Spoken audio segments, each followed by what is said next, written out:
Hey, everybody, welcome to Every Damn Friday. A new season. I think this is episode 3 of this season. I've got some old brothers from the Lexington music scene. Bedford, how are you guys doing? We're Doing great. good. Thanks for having us. Hey, man. So, record just came out last week. What was that? The 15th. Troubled. What's been the response so far on your all's end? Dude, lots of good things. I mean, like lots of press. Like what's I know I've been through that process. I know you're sending it out to everybody, and you're hoping that they're adding it to playlists, and you're hoping that people are making posts about it, and you're doing interviews. Like, what was your all's lead up to this release? Years. yeah, honestly, it was like a year and a half. I think that this record, if anything, it was kind of like, dude, we got to get this out because it kind of overcooked in a lot of ways. Sometimes they do that, you know. Yeah, you can overthink it. Yep. So, but like I'm listening to it, the production sounds great. So, was it just because it took a long time to get it all done? Like you were doing it in bits and pieces? The travel, yeah, and man. we were 2 hours south at Gem City Studios with Matt McQueen, who's amazing. It was great. And then just, he had there was just like a lot of things that happened in the middle of making it. There's just like, is this band gonna keep going? Is this record gonna happen? And we powered through. But like those type of things make it feel a little overcooked. Well, but it's one of those things too, where we were just kind of talking about it. Like as soon as an album goes out, like I'm over it. And honestly, the last thing I want to do is talk about the record that I just spent hours and hours making. So I totally understand the feeling. I love talking about it, actually. I just don't listen to it a lot. You know what I mean? I love hearing other people's opinions on it, especially less than I like talking about it. I love hearing other people talk about it. That's cool. That means they listen, you know? Well, I mean, so you played 120 shows last year. So yeah, pretty much every year. Yeah. We're getting up there already this year. Yeah, it's basically impossible to coordinate schedules with any producer, any studio, when you're traveling all over the place. I'm having to drive to Montgomery right now to record, and it's like I lose a whole day just going there and coming back because it's 6 hours away. You know all about it then. Yep. It's cool to do it that way sometimes when you're not really in a hurry to put it this way, Josh. I would do 2 records at the same time, where one, you're doing that trip because it's a long record, it's going to take a while, but then you need that bread and butter record that's like, let's get 4 days in a studio and go bust this out. Look, so that's where I'm at right now. Like I'm going crazy because I recorded all of my stuff, and I'm like, so when are you going to add all the other stuff and the little diddly doos and the didgeridoos and the ching chings, and when am I going to get a mix, and when are we going to release a single? Because if you're looking around, you're like my good friends Jonathan and Abigail Payton, they're releasing a single every other week. Yep. And you're like, holy shit, I can't keep up with these guys, and they are crushing it. But at the same time, it doesn't feel good to put out something that you've put a bunch of time in. Yes, it does. It felt a big relief Friday, just having that out in the world, and then we played a really great album release show, probably the best we've ever done in terms of album release. Just the energy and the atmosphere and all that was there, so we're learning every time, you know what I mean? Like we play so dang much, it's kind of hard to go record consistently, but we're kind of evolving past that, where we're still getting to play as much and get to record, just doing both a little smarter. You know what I mean? Well, it's kind of like a chicken or the egg thing. It's like, is it better to write as you go and really craft a song in a live setting and find out what works? Or do you record new material and then go out and bang it out, right after that? I don't know. There's in the Wild West of 2025. There's more than one way to skin the cat. Yeah, and it's like nobody knows what the answer is right now. you know, you may post a TikTok actually with a cat, and it'll get more views than any like well thought out like manicured post that you've ever written will get, and you just don't know what's going to work anymore. No, you can't get your hopes wrapped up in that stuff. The only things that you can control are like, what you put to pen and paper and what you put out. And that's where like more than I have any, and I don't even have, no regrets, dude. You're making art, you're learning every time. But more than I have any kind of issue with how long it took to make the thing, my frustrations, or if any frustrations at all, is that we put out 3 full-length records, and all of them, in my mind, as the guy that wrote a lot of it, they're kind of all smorgasbords, charcuterie boards, Pretty you bougie. know, of Tasty. they're just kind of like all over the place in terms of the influences and stuff. And sometimes that's awesome. I mean, some of my favorite bands are that way. Look, But man, I don't want to make a record where I play the same song over and over again. right. I think there's nothing wrong with that. That's just definitely something over the next 3 records that we do, which we pretty much got all conceptualized and planned out, mapped out anyway. It's like, You got the Sturgill map. yeah, they're exactly. Because I learned from Sturge, I watched those interviews. I was like, dude, these guys are getting so far ahead of it, because I think any prolific writer, you have to do that, because you'll drive yourself crazy, because it all gets jumbled up. You have to go as the writer and go, okay, well, these kind of songs fall under this thing, and these kind of songs fall under that thing. And 100%. Like it's one thing to have a concept record. It's a whole other thing to have written 50 songs over the course of a couple of years, and then go, you know what? These work really well together. yep, And this is going to make. I did an acoustic record, and it needed to be songs that worked in that way. I've done a rock record where it was like I can never record these songs like a country artist would. They're not going to work. But so we'll get back to the record. Let's talk a little bit about there's been some changes, like history of the band, like for the people who are watching this and have never met Bedford, like kind of what has been the timeline for you guys? well, we've 3 of us have known each other since we were like 6. Been playing the music together since we were like 12. One of those guys is making chicken right now, Trevor. Yeah. Eating chicken. right there. A dog barked or something, and it showed him bending over getting something out of the refrigerator just a second ago. That's Trevor. So me and him kind of started things in my basement when we were like 12. And then the other guy that's not on here tonight, Sam, has also been along, the whole journey. Lots of ups and downs, figuring everything out. Lots of people coming in and out of the band, but essentially, me and Sam found ourselves about 2 years ago, just me and Sam. That was what was left of the band for a bunch of different reasons. And then we'd known Colin 10 years, always been really good friends with him. And he sent me a message like, when are you going to ask me to be in your band? He knew that we were looking for a guitar player, and we jammed, thought it was great, went and cut a single, that Can't Come Back song. And then, in a lot of ways, when we walked into the studio, it was okay for us to just be like, dude, we need content. We haven't put a record out in 6 years, got a new person in the band. Let's just go put out what we have now. It's kind of like a rebrand. Right. That was, a lot. Also, probably so much has happened in a year and a half that it's like we're on a whole nother level now. You know what I mean? Both as people and artists, and chemistry as the band. Trevor came, back. He's been back probably a year. Right when we got off tour, honestly, was when he started playing with us the most, which was in February. But we knew he was coming back since like October. Yeah. Well, life happens, and sometimes you need to go take care of some things and take care of yourself. And and if that's family, you got to family first. You got to respect that. And, so I first met you guys at that Chico video preview. The CCR tribute day. Dude, that was a great show.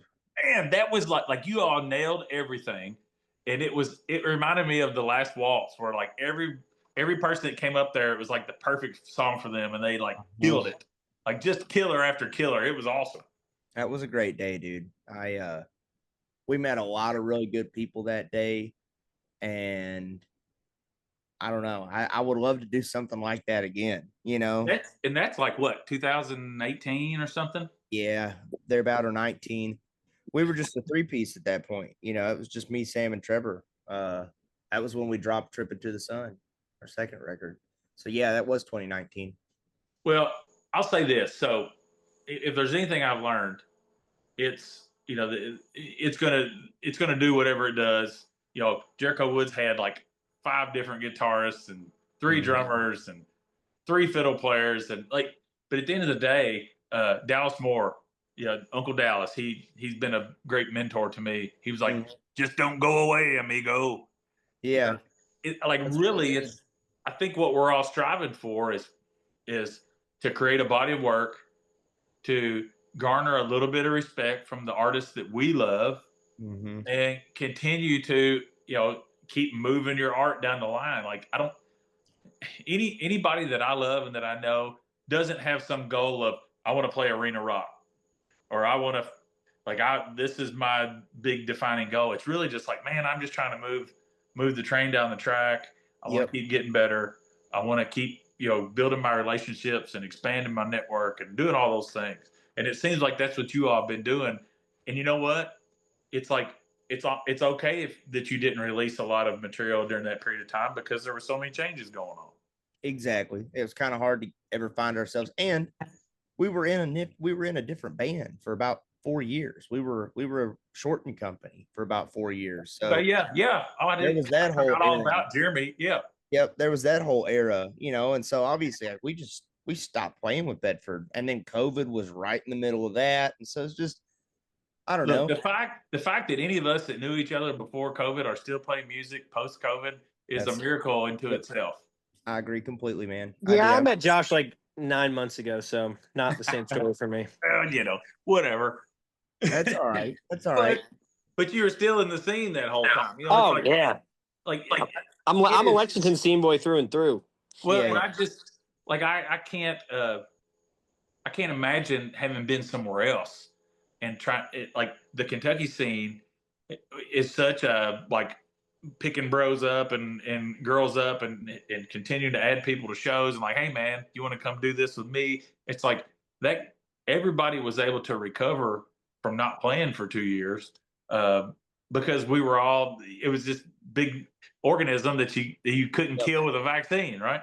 We built it back, dude. I mean, we did. We built it back. I mean, everybody. I feel like my big role models are always the Sunday Best guys, and even they are back together playing and killing it again. So it's just like the world's healing, Oh yeah. Well, we had to stretch our legs a little bit, and I've kind of I did the same thing. Like, Jericho Woods ended, and it was like, what do I do now?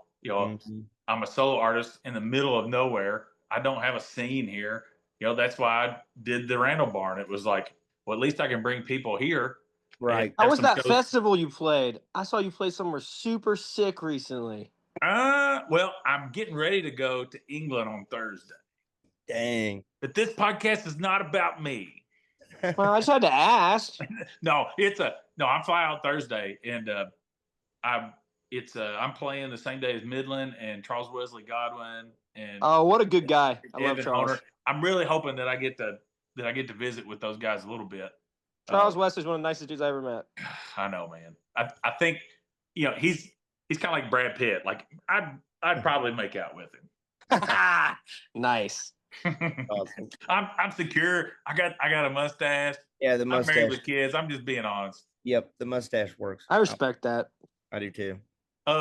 What about like, business wise? Like, what has changed? Obviously Colin's, he's kind of in a different, in his everyday job, is really kind of connecting with artists and connecting with music industry people, and that helps. But like, what's your representation? Like, have you got a manager? Are you doing that? All changed. That's all changed since Colin's been in the band. In the last his fault.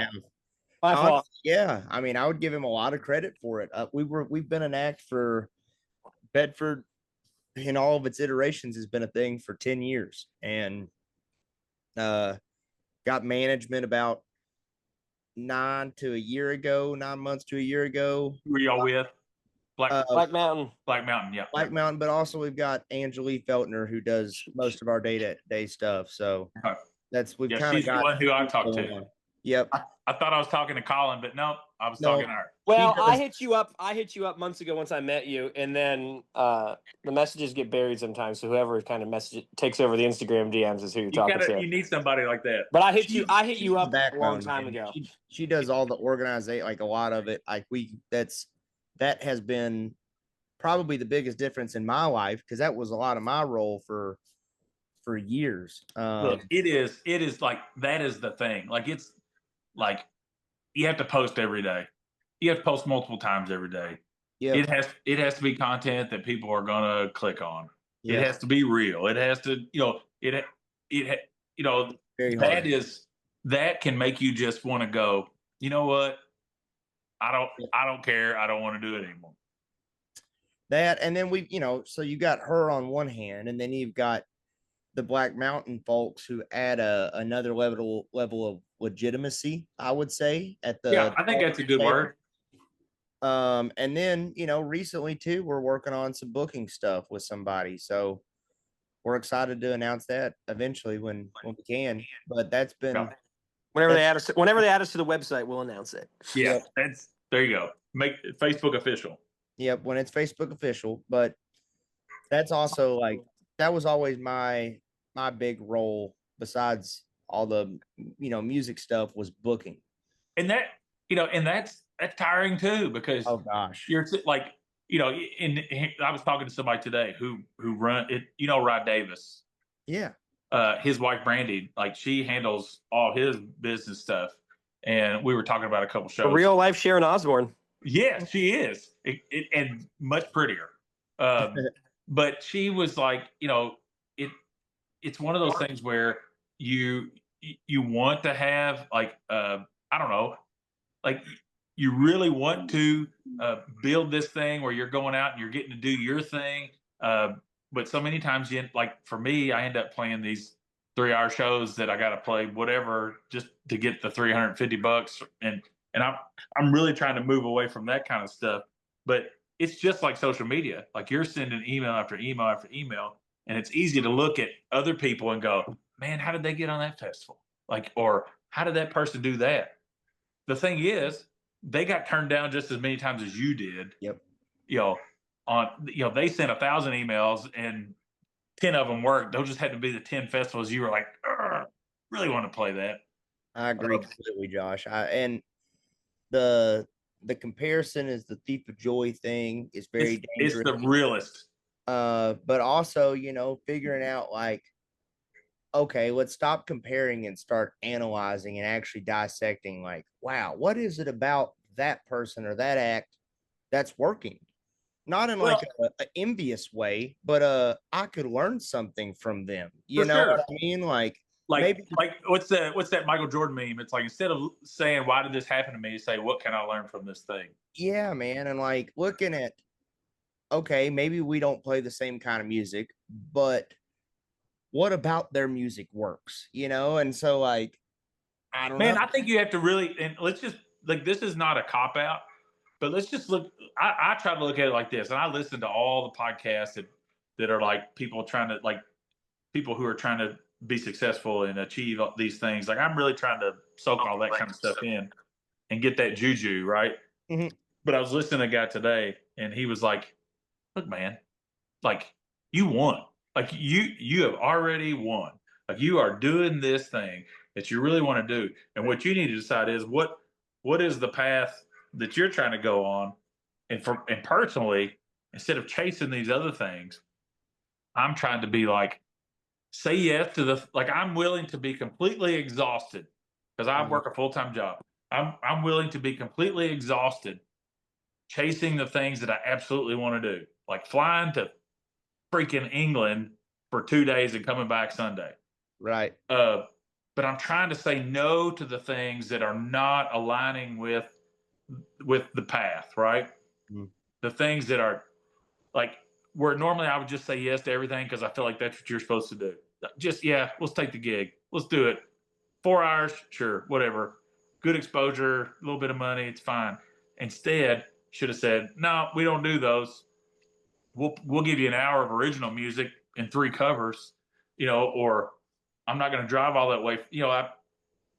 Bedford has to decide what is it that we want to be and what are the things that we can do to make that happen. And I think you're all putting all the pieces together. I agree. It for me too, it's like direction. Because we could go a million different directions. That's the great thing about this group of guys is we can play probably literally any style of genre if that's what we wanted to do. It could be a problem. It's horrible problem. Honestly, I think it was a 10-year journey to put the right kind of songs out to finally have because we can play anything and we can write anything. If we're playing it, we're singing it, we wrote it, we're going to feel something when we do it. So it's not really like, oh, this is more us than that. It's more, well, what do people like at this point? It's transitioning to entertainment and like putting on a show, and like when someone comes to a Bedford show, what's going to get them out of their seat? Right.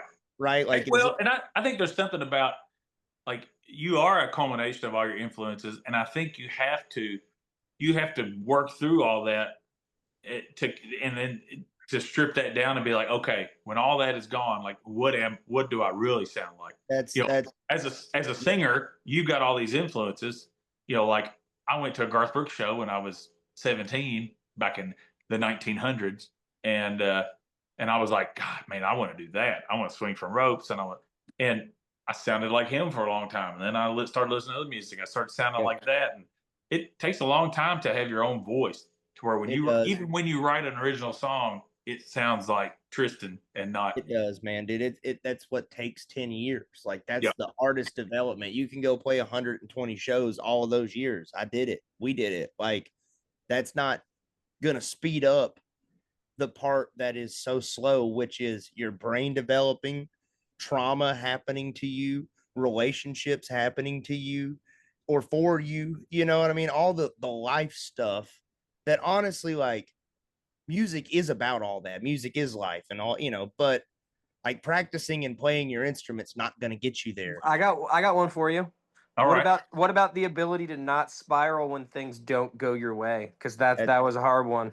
Yeah. And I'd been through some bullshit with some other bands. It's like to like be able to like when things maybe it's like no, just trust it, trust how it feels, and like really like lay the right foundation of like emotionally lay the foundation of like dealing with your band. Like that's the one that was my big thing when I joined the band. Yeah, because I think because it's so easy to spiral. Both ways are wrong. To say never quit, or because I heard this today too. Again, I listen to all these guru people, but he was like, both of them are wrong. To say that you'll never quit is a terrible answer, and to say I quit anytime something gets hard is a terrible answer. Right. But it's like figuring out, okay, well, I'm going to quit doing this stuff, or I'm going to stop being around this kind of energy, and then like for me, like man, I hated when Jericho Woods stopped playing together. Like I'd spend a lot of time doing that, and to start over as myself, I lose every fan, every follow, every stream to do something different, right? But all that had to happen so that I could have a podcast where I get to talk to friends, or that I'm going to England this week. Jericho Woods wasn't going to England, Right. They weren't going to have. I was going to have this venue here, like so. It's really like kind of keeping it in perspective and going, man. It's like, just like I said earlier, I'm chasing the thing that I'm the muse or the whatever, the thing that I want. I'm trying to seek this thing, and if I just keep following that, even if I bounce off the walls a couple times, I'm still on the path. And and again, all that terrible stuff that happens, Colin, all the stuff that pisses you off and makes you mad, it's just fuel, man. I completely agree. Yep. And the more people that I get a lot of the, well, it must be nice. Must be nice to get to go to London on Thursday. It's called sweat equity, bud. Well, and it's like you want to be, you want to, like, you get defensive and you're like, well, I mean, like and after a long time, I'm like, no, man, like, sure, I am lucky, and I'll take luck over being good and all that stuff anytime, because that's 99% of it. I but agree. I'm not going to apologize, man. Like I've, I've sent 1,000 cold emails and 1,000 cold direct messages and 1,000, you Mm-hmm. know, hello, my name is Josh and I have a new record out, like it, and you get really good at, what you were talking about emotionally. How do you prepare for those kind of things? Like Bingo. that's it, man. Like when you just you're already prepared for the no, and when you get a yes, you're like, Yeah, let's but go. then you're not entitled to the yes either, so it makes you appreciate it so much more. Oh yeah, you were like, man. Well, I you were talking about big festivals and things. Like I have no business. I have no business being on most of the shows that I'm playing this year. Like due to like common like the calculus, right? I don't have a manager. I don't have a booking agent. I don't have, any of that stuff, which I would love to have all those things. I just don't, right? Uh, but it, but at the end of the day, it's like, and I hate to say the word grind because that makes it sound like it's like doing push-ups. It kind of is sometimes. I mean, it depends. Yeah, I know what you mean, though. But it's like, but man, you care. So, Mhm.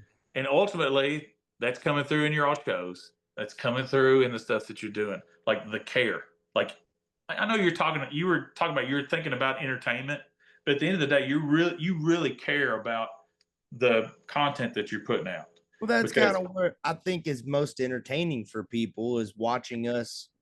I mean, I'll even tie it back into what you were saying about using those emotions, those negative emotions as fuel. Because, dude, like one of the biggest influences to this band ever was School of Rock, and they lay it out right there in that movie. Stick It to the Man, the most popular song this band has ever released. Like we're talking 30,000 streams versus like 10,000. Like it's Sign, yeah, and Sign is the first song we ever released that's truly about sticking it to the man. It's a song about being pissed off. We were pissed off when we wrote it. It sounds pissed off. We play it pissed off. I was pissed off when I wrote the instrumental. I was That's so what mad. entertains our fans the most. Like when I've realized that talking to them, getting to know them, figuring it out, what's clicking, what's not working. Like that's why our next record will just be 15 songs that are all pissed pissed off. off. They're all Well, pissed off. I also think you all are quirky and like you're funny. Like you have all these different like personalities in the band that so like if I'm a fan, I can, instead of it being like this a like a, I don't know, homogenous, like everybody dresses the same and everybody is Yeah. the same, like I can be like, you know what, I really like Tristan, like I identify with him, or I really like uh you see what I'm saying, like you all Yeah. have different personalities, and I think writing songs that present those personalities, is gonna that's gonna create reactions with those people. And everybody likes to be pissed off at the man. Yeah. I mean, it's just I write a lot of shit that I've tried to get us to play that I'm kind of moving away from that. It's like it still may be the same group of guys, but it'll be definitely under a different act because I don't want to confuse the message of Bedford, which is kind of developing into yes, it's fun, it's goofy, we're kind of silly, we love making friends and bringing people together. But at the end of the day, the songs that I see doing the best are kind of about getting screwed over or somebody got hurt by somebody or Hey, we somebody are we left are somebody. Kentucky folks are very blue collar. Mm-hmm. They're a very like hard on their sleeve, like emotional people. Yes. Like, Very God well said. damn it, like Yep. you're gonna you knew exactly how your mom's day went when she walked in the door, Yep. or I you knew how Papa's day went whenever you went there on Sunday for lunch. It was like, uh, and you can't go wrong with that. My wife used to say something to me. I'd present a song to her. I'd be like, "Hey, what do you think about this song?" She'd go, "You wrote that for your music friends." Like, I'd throw that away. She wow. she wanted something that spoke to her. I love that. Oh yeah, My she's like, dad yeah, is the you're just same trying to way, be man. fancy. You're trying to be fancy. My Just dad is the same way. He's like, I love that song. You should slow it way down so I can hear what you're saying. You know what I mean? And like, I don't know. If I wrote every song to please my dad, we'd sound you sound like Marshall Tucker. We'd sound like a lot like Nick Jamerson is what we'd sound like. Well, Honestly, that that's wouldn't be terrible, but no, I mean, that's not a bad thing. it might be fighting words though. Yeah, it's just I don't want to confuse that with what. Well, I think you bring up something interesting too. Like people talk about authenticity, right? And I think it's 100% possible because like I said, I released a rock album last year because it was for me.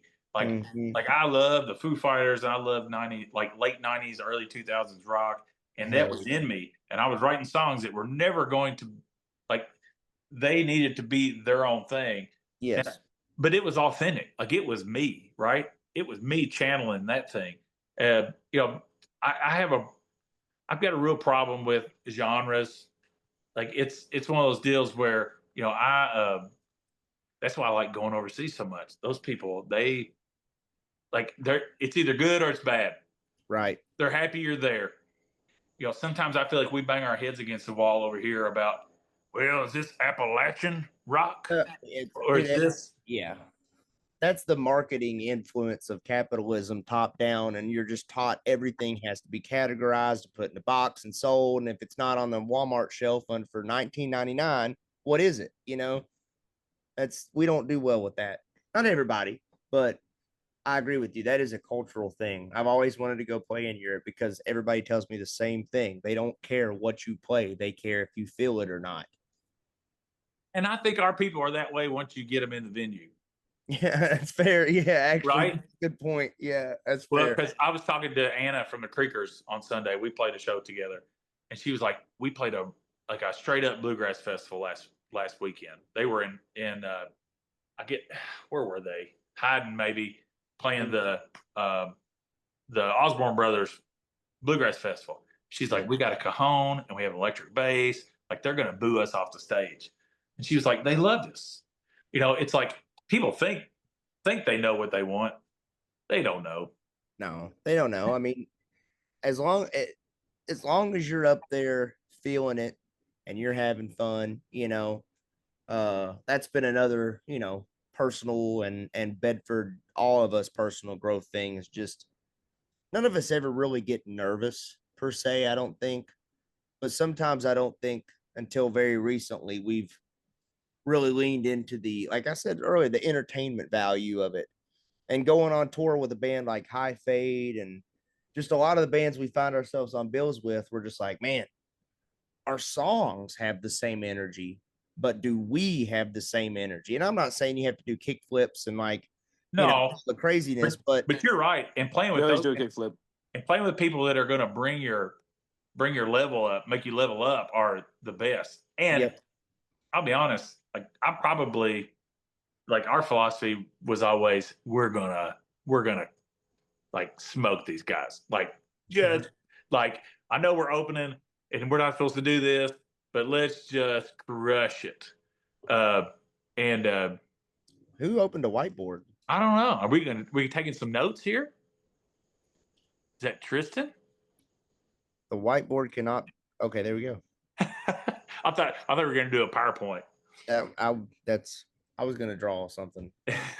But no, like playing with those people that are better than you, like real, like you're like we gotta crush it because like people are here to see them. Yeah. And it's not even about stealing their fans, but it's about like how do we match that energy? And that's huge, man. It's like playing it's like playing up in T-ball. Like it is. If you're 10 and you play with the 12-year-olds, it's gonna make you up your game. Yeah, dude, they've got the job that you someday want, and when you hang around them and you see how they do it, you're like, well, okay, I see some of the things we're missing to get that job. There's some things that you gotta start getting. Because I think every band, young bands especially, are just like, why is this not, like we should be bigger than we are, and it's just like, There's stuff to learn, like having a great sound or even a great show. Gosh, that's You know, unfortunately a small part of it. man, I'm glad you said that because like at this point, like I appreciate shows. Like when I get asked to play a show or I get accepted on a show that I've submitted for or whatever, I'm like, hell yeah, man. Like Mhm. I can't wait to go give them everything I've got. Yep. And I worry about some of these TikTok sensations. And like there's a band that's just from right up the road here. Old 60 is Oh yeah. like they're awesome. Uh they're from like 30 minutes away from me. And that you hope that there isn't like this big like thing where they hit a wall because they're like, oh my god, like this went away too quick, or it didn't, things didn't go exactly like we've all kind of had to go through the trenches for so long that if you get any success at all, you're like, woo, yes, this is, yeah, Well, 10 dude, that's years. like the reason the Sunday best guys are such role models for me is because I've sat in rooms and talked to them about that. I've had Chris Bentley lean into me and very, very, very sincerely like make the memories, Yeah. and he was like, dude, I played the Grand Ole Opry. Don't even remember it because it happened so fast and like it was all Well, all Nick this Nick flooded was at like, you. for me, it was so nice to hear him go, "Hey, man, when I started solo, I did the same thing. Like, Yep. there's Sunday Best, and then there's Nick Jamerson. Nobody knows that he was Sunday Best. Right. He's like, I've had to traverse that whole thing. Yep. He's like, but it allowed me to differentiate myself from that. Man, listen, we are like Allman Brothers, Rambling Man right now. I want to talk about this record a little bit. Okay. Uh, The my favorite, record. my favorite song. I like White Horse, man. Dude, hell yeah. Yeah, banger. Like man, like just the whole vibe of that one, like that. And it's got, I don't know if it's weird keys in the background. Like I don't. I played the keys on that I one call too. Yeah. that the Pink Floyd country song. Yes. Look, it's kind of like I kind of put it in the same category as Down Under on Tyler's record, Yep. where you're like, That's my favorite song on that record. Yep. me too. It's just like the progression. I'm like, okay, here we go. Yep. I like this, guys. This is pretty. Like, and it's not pretty like pretty. It's pretty like Robert Plant pretty.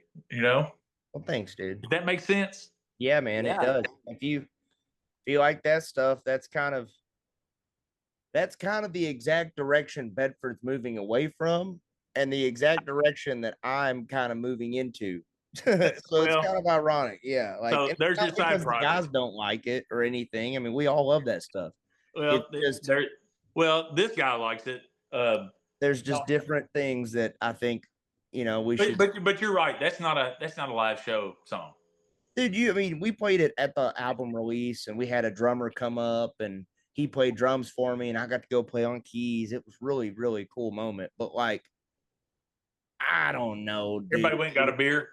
It just feels weird for me. Like, I would love to front a band. Trust me, dude. Where I like hop around and play guitar and keys, and sometimes don't play anything. That would be a dream. But it felt weird doing it with Bedford, because maybe that's just me being shy about Bedford. But to me, it was like, Bedford kind of, even though they're all those four different individuals, you could point them out and see all their influences. It is this homogenous, bigger than all of us thing. And you know what I mean? I never want to like, But you're right though. You got to be careful. I never want to make it about me.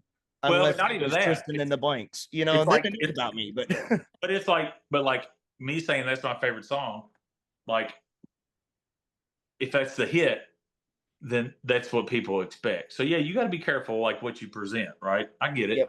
Yep. It's always been important to me. I do write a lot more, like just But turning. do you think? But do you think though? Because I do this. Like I'll be like people like as an artist, like I've never like painted a picture and been like, I don't care if anybody likes this. This is how I feel. No, I'm thinking this needs to be on somebody's wall. What is who is going to be the person who would buy this? Yeah, right? I don't really make a lot of art that I don't want to show people. You know what I mean? Like, So you're thinking like is this like, in my head, I'm thinking this is this is an 18-year-old boy in a square body Chevy pickup truck driving down an old road with his window down. Like Yep. I can picture the setting of a song when I'm writing it, and I think that's okay. I do too. That's amazing you said that setting, because that's what I want to start doing with all of my groups. Anything I'm a part of that I'm the visionary or one of the creative influences on, it's I don't want to write 10 different stories in 10 different towns with 10 different settings and 10 different characters. Like I want to, and that doesn't mean that it has to be a concept record at all. It just means that if I put a record out and once where that's that Chevy, you know, and that boy driving down, I want the next song to be that Chevy's parked at his grandma's house.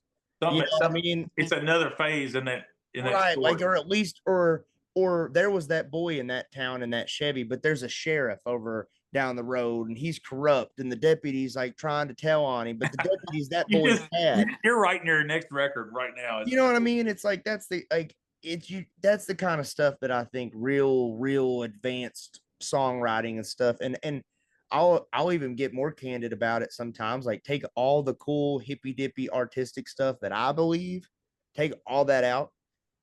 It's so hard to market something you can't. As much as I hate genres and saying what it is, that's exactly the difference that some of the bands that make it and some of the bands that don't. That's if an agent looks at you and goes, "Man, I don't know who to put you with," what is this? that's a problem. That's a huge, and we've always had that problem. Like we're a rock band. Yeah. Well, what kind? There's a million. You know what I mean? Yeah, we're not really a jam band, but we can jam, and we're It's just unless you just get a viral video, you know, which I mean still could happen or whatever. Like there are ways around it. There are lottery tickets around it. But I mean, if you're just not into putting your eggs in the basket of the lottery, which I'm not anymore, I'm looking at it as well. Here's Bedford. We're going to do this kind of thing. We're going to do this thing over here. We're going to do this thing over here. And you're going to have different projects that they know what they are. You know what I mean? They are specified. And they can still be nuanced and still have songs that stretch the rubber band of even what they are, but not so far that the sense of like half your record is different than the other half. I mean, that's been a theme. Hey, like, but I am going to say this though. I am going to say this though. It's like, but it's okay if it is. Well, yeah, dude, it's art. You're learning. Like you as an artist, like you're trying to.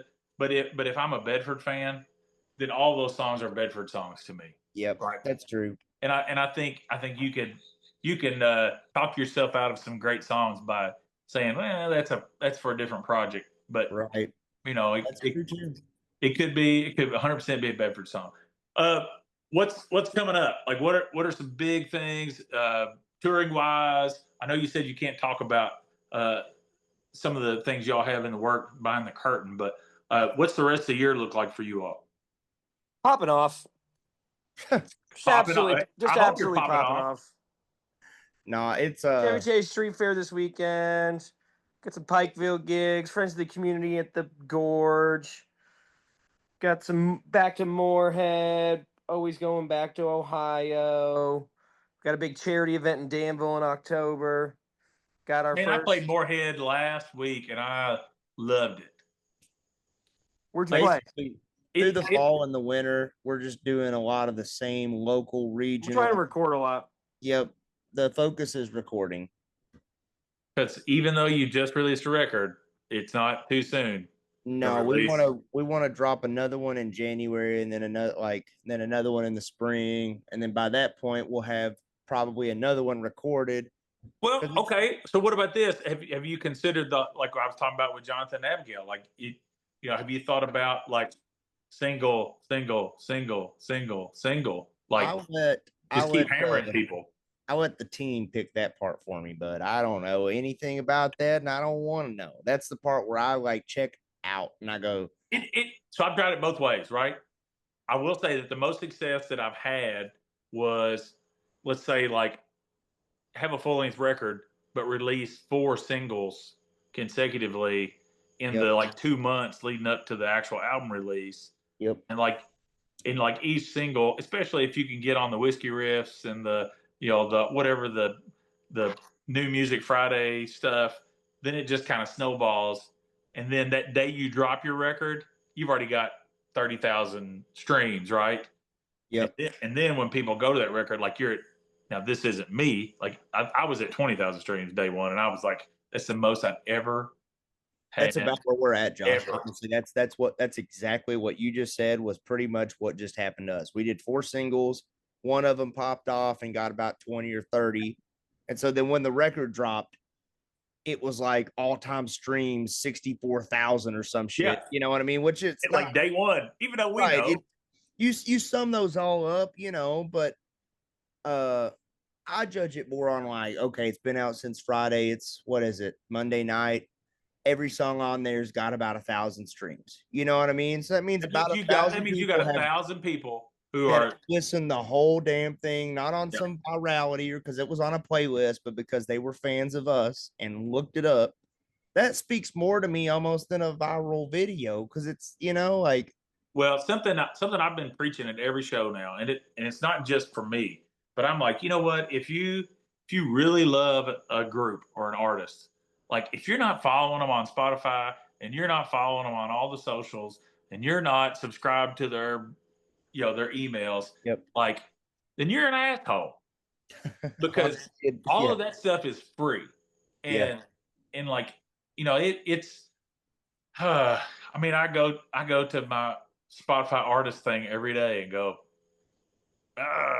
only this many monthly listeners, awesome. And then I go like dunk my head in the toilet. But at the same time, it's like I know that I've got 5,000 friends that could really go like easily just go, yeah, I'll follow you, and it could be that easy. And then all of a sudden I'm in their algorithm and I'm in their daily playlist and I'm in like I don't think our fans understand how much power they have. No, they have no idea, and they people just don't think about it that way, Josh. Like no, like it's you hit on it earlier about a video of a cat will do better than your song. I mean, and that's because people would rather laugh than think. I even see. There was like those, and I'm not trying to make fun of anybody or being any negative here, but those were those guys that, waking up and busting your butt, that thing went viral, man, blew up. And it was just like, it blew up because people were making fun of them. And that's like what you see half the time now anyways. It's like, I will see just on TikTok or Instagram, like, millions of views and likes on a video of something that everybody is very well aware is not good. But that's the thing is it's a joke. It's like everybody would rather be funny than actually take the, however long it would take to leave a comment that's like, yeah, this song's really good. I listened to the words. That takes too much brain power. I know. And it's not a swipe and it's not a tap and it's not I don't know. It's frustrating because I try to do that with all the people that I'm fans of, but I also have perspective, and I'm like, I know how important this is. That's what means. Like, it means so much when somebody does, because like we played, what was it, Sunday, guys? We played out in 97-degree weather, out like it was hot, dying, and there was probably 15 people there because it's so hot, and like. I keep telling the guys, like, let's just make the most of it. We actually had a lot of fun, man. Like, played our asses off. And then the next day, this guy is like, I was just doing a road trip, made a Facebook post, it was like, I was just doing a road trip and I saw this band at this random place that I stopped. You go check them out, and it's like, that's such a small thing, but also it's huge. Like, that's huge to me because it's like, oh, look, that's proof. It's like one birdie every 18 holes. Yep. I'll take it, dude. That keeps me golfing, I guess. You know what I mean? Like, y'all stay in the game. Yep.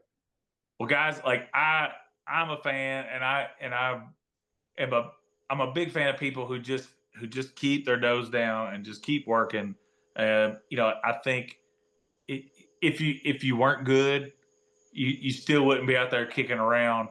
I appreciate all the things that you all do. Just like I feel like you're constantly in the scene, whether it's being the backing band for something or you're on a lot of the you get thrown on a lot of the shows when regional acts come through, and I just feel like you guys are doing all the things that it takes to go to the next level.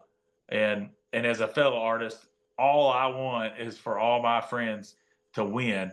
And well, it's just like the Creekers and any of those people that are really, I feel like are popping off right now. Like to steal Trevor's quote, like, damn it, it's good to be a Kentucky musician right now. Agreed. And just when you think that there's not room for another one, another act just continues to make their way through it. So, That's well said, buddy. In my opinion, I think sometimes we lose perspective about how lucky we are, and I think to go back to your comparison thing, man, if you were in South Dakota, you all would be the biggest fucking thing in South Dakota. But you just happen to be you happen to land in Lexington, Kentucky, which may be the most fertile music ground that was ever given to the earth by God. So that's a blessing, though. I mean, even just the fact that we live in Lexington. Well, we live in America. Like, you can't even play live music in half the world, dude. Like it's a blessing alone just to get to do it once, let alone 120 times a year for 10 years with your best friends that you grew up with. I mean, good God. Like, yeah, we're complaining about some first world shit here, man. Yeah, dude. Like, oh, my band's not big enough. Boo hoo, dude. Just keep trying, make better music. That's what I tell myself. I get, that David Goggins guy you're talking about. Yes. I got a little David Goggins in my voice about music. Like, did you practice today? This song sucks. Write another song. You on a festival because you didn't practice today, dude. Well, I'm tickled for y'all, and I don't wish you anything but continued success. And I need to get you at the damn Randall Barns. What I need to do. We need to get now you're talking. We need to get you at the Two Fisted Willie's Open Jam that we okay. Honestly, we do it once a month. It's awesome. That's the thing I'm most proud of in maybe our entire career, because we have started alone like 5 bands there and just cultivated a whole good group of people together. Oh, so good. I'm pretty proud of it. I didn't think it was going to work out that well when I started doing it. It's been a year. I was like, guys, this place is opening. Let's do this. And it's been awesome. Well, again, like when what you're doing isn't always about you, it makes it feel really good when those things happen. But yeah, I need a damn rock show at the Randall Barn. Maybe we can make that happen next year. I could see it. I could see us and Charlie Young. Shout out to them. That's who you should have open. There you go. Look them up. I'm serious. Look up Charlie Young with a J. Yeah, they're a crazy young rock band in Lexington right now. They're nuts. Okay. Good things about them. Well, Colin, your background is the best. That's Trevor's head on a pike. That's what happens when you're standing at the skillet the whole time when we're talking. I put him on. Yeah, I got Fish Trevor on my background. It's awesome. I keep trying to make my head right next to his, if you've noticed. Well, guys, if people at home are watching, all 10 of them, where do they need to go to find information about you all? BedfordBandOfficial.com. No, BedfordOfficial.com, or just Google Bedford Band and you'll be good. And then, of course, Spotify, Instagram. Yeah. There's we got a link tree and all that shit. All the stuff, all the spots. Merch also available online. Oh yeah. Yes. Perfect. We got the merch store. If you can't get to the show, buy some merch from these guys. New record out, Troubled, Bedford Band from Lexington, Kentucky. These guys have been working so hard for a decade. Get out to a show in Lexington.